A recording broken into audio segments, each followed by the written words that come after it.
সুপ্রিয় দর্শক, আজ জানাবো পশ্চিমবঙ্গ এবং দেশ বিদেশের বাছাই করা গুরুত্বপূর্ণ তাজা সংবাদ। আপনি যদি আমাদের চ্যানেলে নতুন হয়ে থাকেন তাহলে অবশ্যই আমাদের চ্যানেলটিকে সাবস্ক্রাইব করুন। নিত্য নতুন খবরগুলি আপনাদের কাছে পৌঁছে দেওয়ার জন্য আমরা সদা সর্বদা প্রস্তুত। শুরুতেই দেখে নিব সংবাদ শিরোনাম। ফোর্স নিয়ে এলে পুজো দিতে দেব না, অভিষেকের ঠাকুর বাড়ি সফরের আগে হুঁশিয়ারি শান্তনুর। হুমায়ুনকে গো ব্যাক স্লোগান, দাঁড়িয়ে দেখল পুলিশ। 2026-এর আগে মহাভারত রণক্ষেত্র, শাহ মমতা বাক যুদ্ধে উত্তপ্ত রাজ্য রাজনীতি। ফের পাল্টি খাবে শীত, আজ থেকে দক্ষিণবঙ্গে বাড়বে তাপমাত্রা। আজকের আবহাওয়া। সংগঠন বাড়াতে সেই দিলীপেই ভরসা, শাহ ডাকতে বাধ্য হলেন প্রাক্তন রাজ্য সভাপতিকে। ইভিএম নয়, ভোট চুরি হচ্ছে ভোটার তালিকায়, বাকিরা ধরতে পারেনি বলে বিজেপি জিতেছে, হুঙ্কার অভিষেকের। ফের বিজেপির ভাঙ্গন, নয়া বসতে বিজেপি ছেড়ে তৃণমূলে যোগদান করলো একজন পঞ্চায়েত সদস্য সহ 10টি পরিবার। সুপ্রিয় দর্শক, এতক্ষণ শুনছিলেন সংবাদ শিরোনাম, এবার আসি বিস্তারিত খবরে। তৃণমূলের সর্বভারতীয় সাধারণ সম্পাদক অভিষেক বন্দ্যোপাধ্যায়ের ঠাকুরবাড়ি সফর ঘিরে তপ্ত রাজ্য রাজনীতি। আগামী 9 তারিখ মতুয়াগড়ে যাওয়ার কথা রয়েছে তৃণমূল সাংসদের। তার আগে কার্যত হুঁশিয়ারি দিলেন কেন্দ্রীয় মন্ত্রী তথা বনগাঁর সাংসদ শান্তনু ঠাকুর। তিনি স্পষ্ট জানিয়ে দিলেন, ফোর্স নিয়ে এলে অভিষেক বন্দ্যোপাধ্যায়কে পুজো দিতে দেবেন না। শান্তনুর বক্তব্য, ঠাকুর বাড়িতে যে কেউ আসতে পারে, তাতে আপত্তি নেই, কিন্তু অভিষেক যেভাবে প্রচুর পুলিশ ফোর্স নিয়ে আসে সেটা শক্তি প্রদর্শন ছাড়া আর কিছু নয়। এইভাবে এলে আমি পুজো করতে দেব না। হাজার হাজার মতুয়া জমায়েত হবে, ধিক্কার মিছিল চলবে। কেন্দ্রীয় মন্ত্রী বলেন, ভোটের আগেই কেন অভিষেক বন্দ্যোপাধ্যায়কে ঠাকুর বাড়িতে আসতে হয়? তিনি যখন আসেন 1000 পুলিশ নিয়ে আসা যাবে না। এখানে আসতে হলে ভক্ত সুলভ মন নিয়ে আসতে হবে, পুজো দিয়ে বেরিয়ে যেতে হবে। এখানে কোনো রাজনৈতিক বক্তব্য, বাড়ির সদস্যদের নিয়ে কোনো কথা আমরা শুনবো না। তিনি আরো জানান, আমরা ঠাকুর বাড়িতে জমায়েত রাখবো, অভিষেক ঢুকলে তার উদ্দেশ্য কি সেটা দেখবো, তারপরে যা ব্যবস্থা নেওয়ার প্রয়োজন হবে তাই করব। একই সঙ্গে মমতা বন্দ্যোপাধ্যায়ের বিরুদ্ধে হরিচাঁদ গুরুচাঁদ ঠাকুরের নাম বিকৃত করার অভিযোগ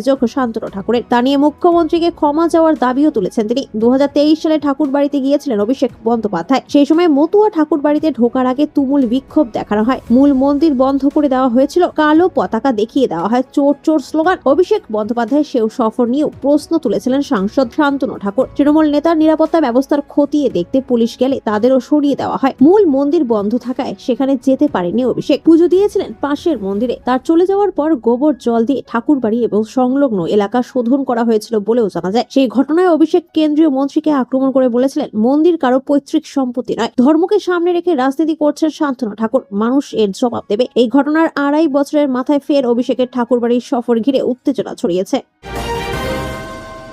আসছি পরবর্তী সংবাদে। ইজতেমা স্থলে গিয়ে হেনস্থার মুখে ভরতপুরের বিধায়ক তথা জনতা উন্নয়ন পার্টির প্রতিষ্ঠাতা হুমায়ুন কবির। তাকে গো ব্যাক স্লোগান, অভিযোগ তৃণমূলের দিকে, যদিও অভিযোগ অস্বীকার করেছে তৃণমূল। ঘটনাকে ঘিরে উত্তেজনা হুগলির দাঁতপুরের পুই নামে। হুমায়ুনের দাবি, ইজতেমা স্থলে তিনি নামাজ পড়তে গিয়েছিলেন, কিন্তু ঢোকার মুখে মহেশ্বরপুরে তাকে ঘিরে বিক্ষোভ দেখানো হয়। পরে যে স্থানে অনুষ্ঠিত হয় ইজতেমা অর্থাৎ পুই নামে, সেখানে যাওয়ার পরও তাকে আরো একবার বিক্ষোভ দেখানো হয় বলে অভিযোগ। যদিও তৃণমূলের দাবি, হুমায়ুনের দাবি মিথ্যা। তৃণমূল ইজতেমা আয়োজন করেনি, তাই বিক্ষোভের অভিযোগ সম্পূর্ণ মিথ্যা এবং তিনি ধর্মীয় অনুষ্ঠান স্থানে গিয়ে রাজনীতি করছেন। স্থানীয় তৃণমূল নেতা ওয়াসিম রেজা বলেন, তৃণমূলের তরফে কোনো ইজতেমার আয়োজন করা হয়নি, কমিটির লোক পরিচালনা করে, শুনেছি ওনাকে নাকি ঢুকতে দেওয়া হয়নি। এর সঙ্গে তৃণমূল কোনোভাবেই জড়িত নয়, সর্বোপরি মিথ্যা কথা। হুমায়ুন কবির বলেন, বাংলার সংখ্যালঘু প্রধান একটা এলাকার জনপ্রতিনিধি আমি, সেখানে আমাকে বাধা দেওয়া হচ্ছে। শুরুতেই তিনি গাড়ির সামনে দাঁড়িয়ে বাধা দিচ্ছেন, যেতে দেব না বলছিলেন। আমাদের প্রার্থী ইব্রাহিম হাজি তাদেরকে সরালেন, আর প্রশাসন দাঁড়িয়ে দাঁড়িয়ে দেখছে, কারণ একটাই শাসক দলের ইন্ধন রয়েছে, তাই পুলিশ দাঁড়িয়ে দেখছে। একজন বিধায়ককে আটকানো হচ্ছে, সেখানে 5 থেকে 6 জন পুলিশ ঘুরে বেড়াচ্ছে, আটকাচ্ছে না। তৃণমূলের যারা কর্তারা রয়েছেন তারা ভয় পেয়েছেন, এসবের জবাব পাবে। উল্লেখ্য, কিছুদিন আগে পুলিশের সঙ্গে বচসায় জড়ান হুমায়ুন ও তার ছেলে। হুমায়ুনের নিরাপত্তা রক্ষী পুলিশ কর্মীকে মারধরের অভিযোগে রবিনকে থানায় নিয়ে যায় শক্তিনগর থানার পুলিশ। প্রায় 7 ঘন্টা জিজ্ঞাসাবাদের পর ছাড়া পান। তবে এই ঘটনায় পুলিশ হুমায়ুন ও তার ছেলের বিরুদ্ধে থানায় অভিযোগ দায়ের করে। দুর্গা অঙ্গনের ভূমি প্রস্তর স্থান নিয়ে কটাক্ষ করে বলে, মুখ্যমন্ত্রী চেয়ারে বসে সরকারি টাকায় করছেন, এটাই দুর্ভাগ্যজনক। একটা সাম্প্রদায়িক দল বিজেপির মোকাবিলা করতে গিয়ে এসব করছেন, এটা সরকারিভাবে করা যায় না। আমরা মন্দির করার বিরোধী নই। আসছি পরবর্তী সংবাদে। সালের বিধানসভা নির্বাচনের প্রাক্কালে পশ্চিমবঙ্গ রাজনীতিতে চরমে পৌঁছল সংঘাত। কেন্দ্রীয় স্বরাষ্ট্রমন্ত্রী অমিত শাহের রাজ্য সফরের শেষ দিনে তাকে দুঃশাসন বলে আক্রমণ করেন মুখ্যমন্ত্রী মমতা বন্দ্যোপাধ্যায়। পাল্টায় বিজেপি নেতৃত্ব মুখ্যমন্ত্রীকে বাংলার দুঃশাসন ও দুর্যোধন বলে অভিহিত করে তীব্র ক্ষোভ প্রকাশ করেছে। সংঘাতের মূলে রয়েছে ভোটার তালিকা সংশোধন এবং সীমান্ত অনুপ্রবেশের বিতর্ক। এদিন মুখ্যমন্ত্রী মমতা বন্দ্যোপাধ্যায় সরাসরি অমিত শাহকে নিশানা করে বলেন, নির্বাচন এলেই বাংলার দুঃশাসন আর দুর্যোধনরা চলে আসেন। ওর দু চোখে বিপর্যয়ের বার্তা, চোখে কেবল হিংসা দেখা যায়। কুশাসনের প্রতিনিধি হিসেবে উনি বাংলায় এসেছেন। অনুপ্রবেশ ইস্যুতে শাহের প্রশ্নের উত্তরে মুখ্যমন্ত্রী পাল্টা চ্যালেঞ্জ ছুড়ে বলেন, কাশ্মীরে সন্ত্রাস থাকলে পহেলগাম কি ঘটে হলো? দিল্লিতে কেন সন্ত্রাসবাদী হামলা হলো? উনি বলছেন মমতা জমি দিচ্ছেন না। রানীগঞ্জ, জামুরিয়া, বাঁকুড়া বা পেট্রোপোল বনগা সীমান্তে জমি কে দিয়েছে? আমরা সব উন্নয়ন করেছি, আর উনি কেবল মিথ্যা কথা বলছেন। মুখ্যমন্ত্রীর অভিযোগ, ভোটার তালিকা সংশোধন বা এসআইআর প্রক্রিয়ার নামে বিজেপি ঘনিষ্ঠ আধিকারিকরা বাংলায় দাপিয়ে বেড়াচ্ছেন। তিনি দাবি করেন, এই দুঃশাসন বাবুর জন্য 54 লক্ষ ভোটারের নাম তালিকা থেকে বাদ দেওয়া হয়েছে। আর্টিফিশিয়াল ইন্টেলিজেন্স ব্যবহার করে ইআরওদের নাম করে এই জালিয়াতি চলছে। যদি একজনও বৈধ ভোটারের নাম বাদ যায়, তবে আমরা দিল্লিতে নির্বাচন কমিশনের অফিস ঘেরাও করব। এমনকি মমতা বন্দ্যোপাধ্যায় সাফ জানান যে কোনো ডিটেনশন ক্যাম্প তিনি হতে দেবেন না এবং নিজের নাগরিকত্বের ফর্ম পূরণ না করে সাধারণ মানুষের পাশে থাকার বার্তা দেন। বৃহস্পতিবার বিজেপির জাতীয় মুখপাত্র সম্বিত পাত্র সাংবাদিক বৈঠকে মমতা বন্দ্যোপাধ্যায়কে তীব্র আক্রমণ করেন। মুখ্যমন্ত্রী অমিত শাহকে হুমকি দিয়েছেন বলে অভিযোগ তুলে পাত্র বলেন, আপনি অমিত শাহকে হুমকি দিচ্ছেন না, আপনি ভারতকে হুমকি দিচ্ছেন। এমনকি মুখ্যমন্ত্রী যে হোটেলে সাংবাদিক বৈঠক করেছিলেন সেখান থেকে তাকে বেরোতে দেওয়া হয়েছে বলে বিতর্কিত মন্তব্য করেন পাত্র। তিনি দাবি করেন, মমতা বন্দ্যোপাধ্যায় ভাগ্যবান যে আমরা তাকে হোটেল থেকে বেরোতে দিয়েছি। আমরা চাইলে আপনি বাইরে পা রাখতে পারতেন না। এই ঘটনাকে হিটলার শাহী এবং এক নায়কতন্ত্র বলে উল্লেখ করেন তিনি। আসছি পরবর্তী সংবাদে।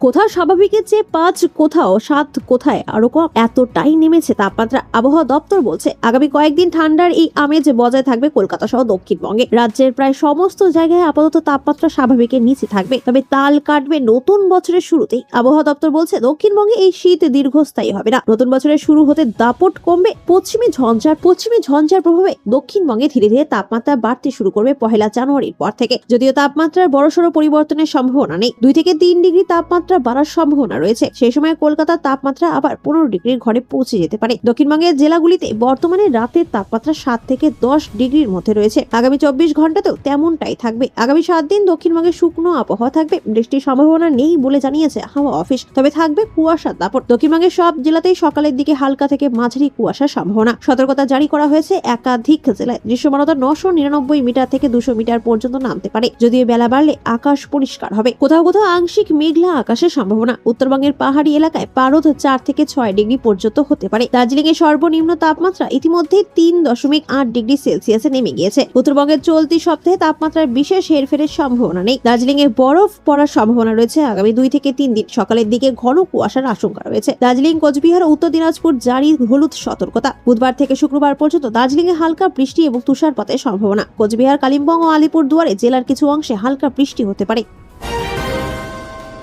আসছি পরবর্তী সংবাদে।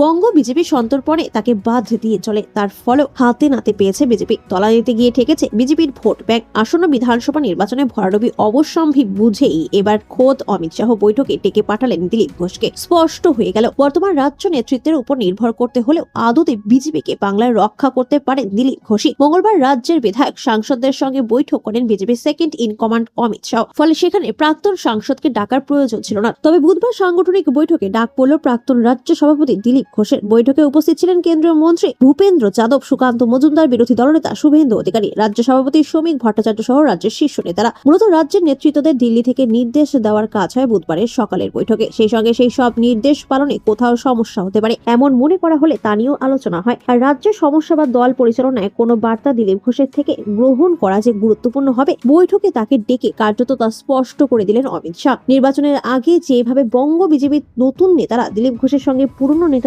কোণঠাসা করার চেষ্টা চালাচ্ছে, সেখানে দিল্লির নেতৃত্ব গুরুত্ব দিচ্ছে দিলীপকে। তবে নির্বাচনের আগে আদি নব্য দ্বন্দ্বে যে জর্জরিত বঙ্গ বিজেপি আবারও স্পষ্ট হয়ে গেল অমিত শাহর বঙ্গ সফরে। দ্বন্দ্ব মিটিয়ে দুপক্ষকে এক পক্ষে করতে জেরবার শাহ তার সফরের পরে এই দ্বন্দ্ব আদতে কতটা মিটবে তা প্রমাণিত হবে আসন্ন সাম্প্রতিক বিজেপির কর্মসূচিতে।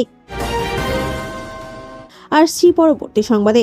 ইভিএম নয়, আসল ভোট চুরি হচ্ছে ভোটার তালিকায়, আর সেই বিষয়টা বাকিরা ধরতে পারেনি বলেই অন্যান্য রাজ্যের বিধানসভা নির্বাচনে বিজেপি জিতে যাচ্ছে, কিন্তু পশ্চিমবঙ্গে সেটা হবে না। ভোট চুরির বিষয়টা হাতে নাতে ধরে ফেলেছে তৃণমূল কংগ্রেস, এমনই দাবি করলেন তৃণমূল কংগ্রেসের সর্বভারতীয় সাধারণ সম্পাদক অভিষেক বন্দ্যোপাধ্যায়।